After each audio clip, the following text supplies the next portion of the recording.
route un petit peu secondaire, je retrouve les potholes, comme disent les Anglais.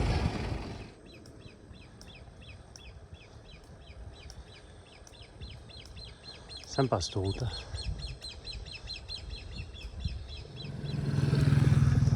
Ça, je n'avais pas vu encore là. La route qui fait office de décharge.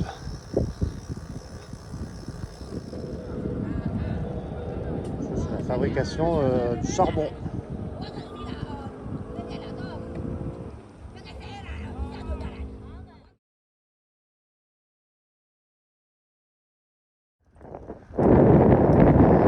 L'huile de palme. J'ai lu que la Côte d'Ivoire était le deuxième pays producteur d'Afrique après le Nigeria. Mais les interpellations des enfants en Guinée, c'était fort sympathique. Mais des fois, ça frisait quand même l'hystérie quand t'as 100 gamins qui sortent de l'école et qui se mettent à te courir après. Tu te dis, waouh, vraiment le blanc, on a un statut particulier.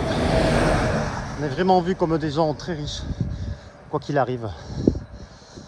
Et je crois qu'on ne se rend pas compte à quel point on passe pour des gens qui ont de l'argent de manière infinie. Et par rapport à l'Afrique de l'Est, les gens demandent clairement moins d'argent. En Afrique de l'Est, je me souviens que j'en pouvais plus, c'était Muzungu, Give Me Money, environ 500 fois par jour. Surtout de la part des adultes, c'est ça qui a été perturbant, notamment les jeunes mototaxis au carrefour là, qui se montaient le bourrichon dès qu'ils te voyaient arriver. Et si tu répondais juste d'un petit signe ou pas du tout, c'était tout de suite fuck you, Muzungu fuck you. Et ça, j'aimais vraiment pas quoi. C'est un peu pour ça que je voulais revenir, pour voir si c'était partout pareil en Afrique. Et non, notamment ici là, c'est quand même nettement plus léger. Tu peux avoir, donc on va dire ouais, le blanc, donne-moi l'argent, mais c'est des enfants surtout. C'est quand même rare que des adultes te demandent. Et ensuite, et en Guinée aussi. En Guinée, pas du tout. Et après, des fois, ça peut être le blanc, donne-moi l'argent, alors ça rime. Ou alors ça peut être Blanco, donne-moi vélo. J'ai trouvé un truc qui rime et qui se dit aussi. Blanco, c'était plutôt en Guinée-Bissau parce que c'est une ancienne colonie portugaise. Et là, le gars, t'as envie de lui dire ouais, je vais te donner le vélo, ouais. Autant je te le donne, je m'arrête 20 mètres plus loin, j'en achète un autre et puis je continue mon voyage, quoi. Il y a des bonnes côtes dans ce pays, oui. Et non, sinon, ici, ce qui est nouveau un petit peu et qu'il y avait pas mal en Afrique de l'Est, c'est les gens qui t'appellent en faisant. Alors ça, mais je déteste. Et alors les filles allemandes, si elles avaient des flingues, elles les sortiraient, quoi, elles me disaient, ouais.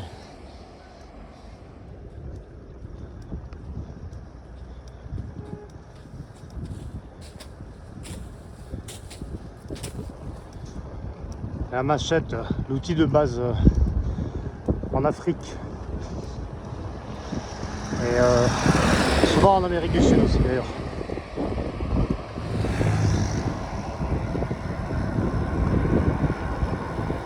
Bonjour, ça va? Ça va.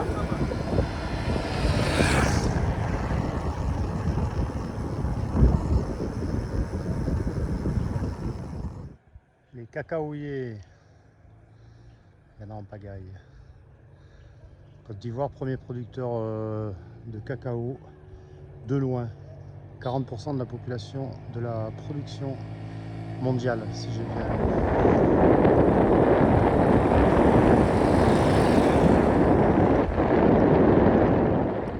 Bon, j'ai ma selle Brooks qui commence à s'affaisser avec la pluie qu'il y a eu l'autre jour là. Commence à me faire mal aux fesses. J'ai pas la clé pour la retendre. Ce soir à Divo, je rejoins un cycliste. Peut-être qu'il aura. Sinon à Abidjan, je vais me débrouiller avec les clés normales, oui.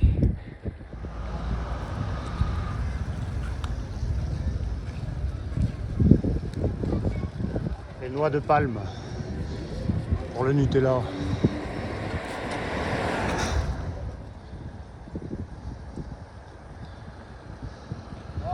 Ça va? Vous êtes en panne?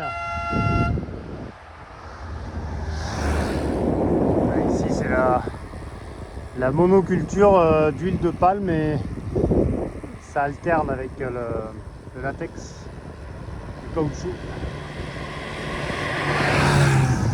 Et moi il est 18 h et je suis encore en train de rouler quoi. Je suis parti à 8 h. Non, ouais, même avant je crois. En me disant bon allez, maintenant tu fais des matinées, à 14 h tu te poses, que tu aies des vrais après-midi de repos. Oui, bien sûr oui. J'en suis à 165 km.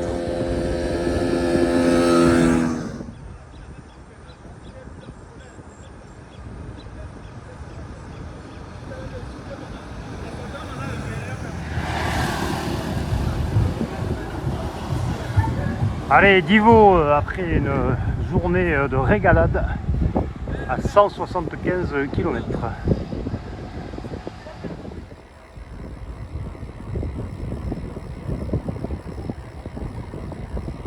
Et ici, heureusement qu'il n'y a pas Netanyahou, Smotrich et Ben Gvir qui traînent dans le coin, quoi.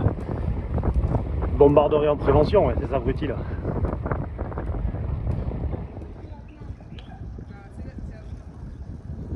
Ici, ça s'appelle Sur les rails.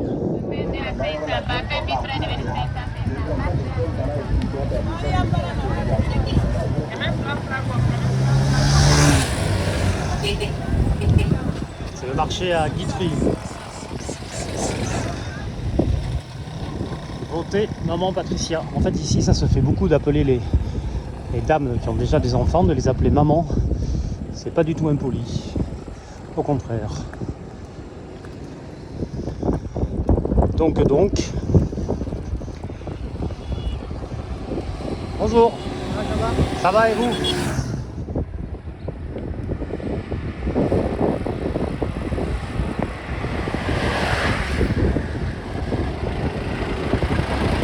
Prochaine tenue que je m'achète, je veux la même que le monsieur. Magnifique. Voilà, c'est l'autoroute du kiff, hein, comme dirait Blanche Gardin.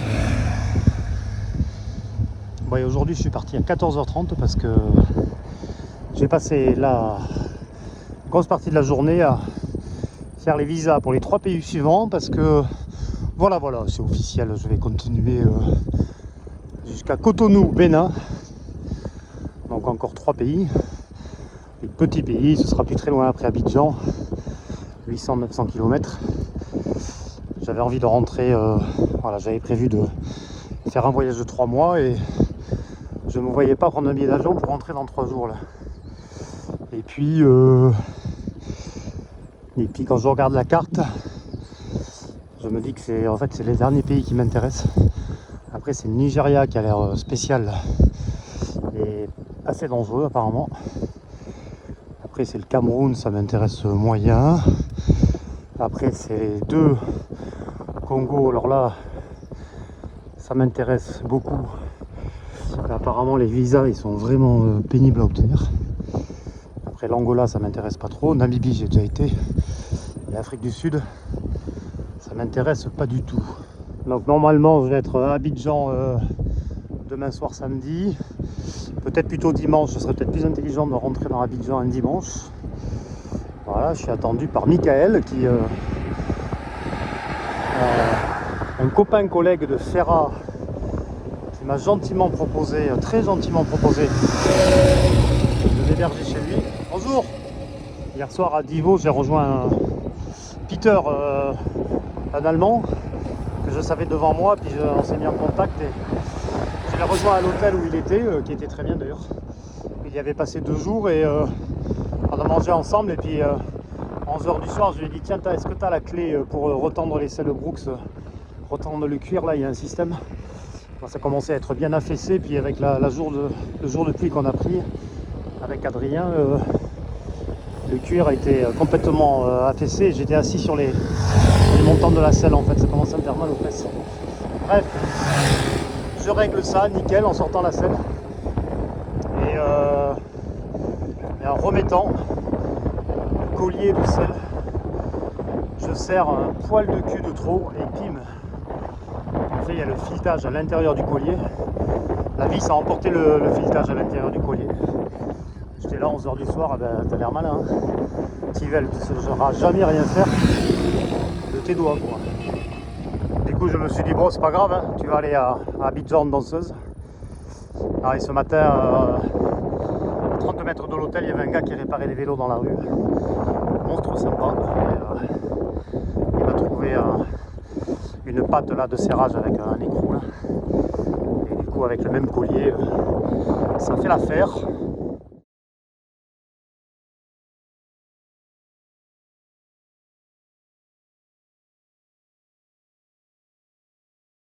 La tombée de la nuit. J'ai roulé un petit peu à la frontale, je crois, et j'ai trouvé un bivouac. Ça va bien s'y prêter là. Il n'est pas encore 19h qu'il fait nuit, oui.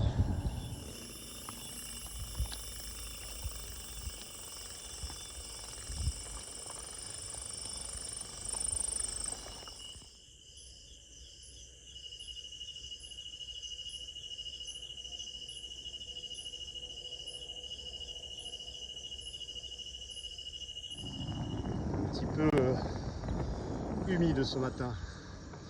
Il est même tombé quelques gouttes dans la nuit.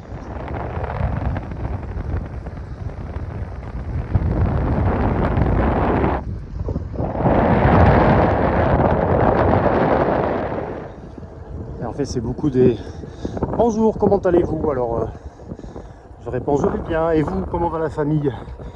Il faut demander des nouvelles de la famille. Et là, il dit ça va très bien. Et vous, comment ça va chez vous? Et là, chez moi, ça va très bien.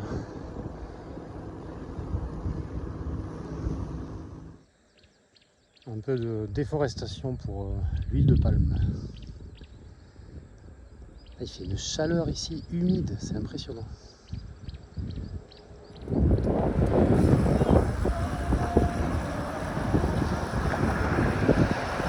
Bon ben là, je suis à Abidjan. Hein. Je croyais pas trop le 18 novembre en partant de chez moi, en fermant la porte de la maison.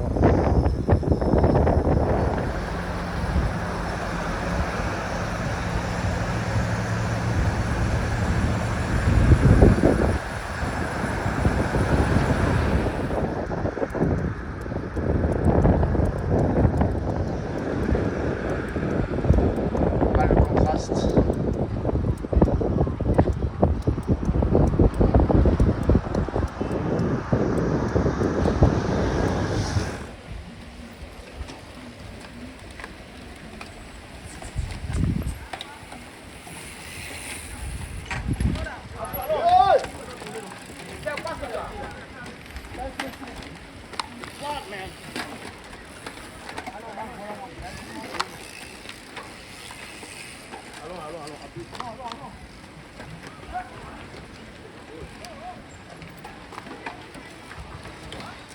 Allez-y, la route est longue, prenez votre temps. La route est longue, prenez votre temps.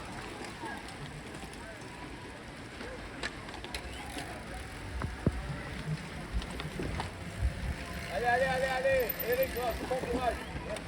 Bon courage, les gars, bon courage. Prenez votre temps, la route est longue. Allez. Allez, prenez votre temps. Allez, Patrick. Bravo, Patrick.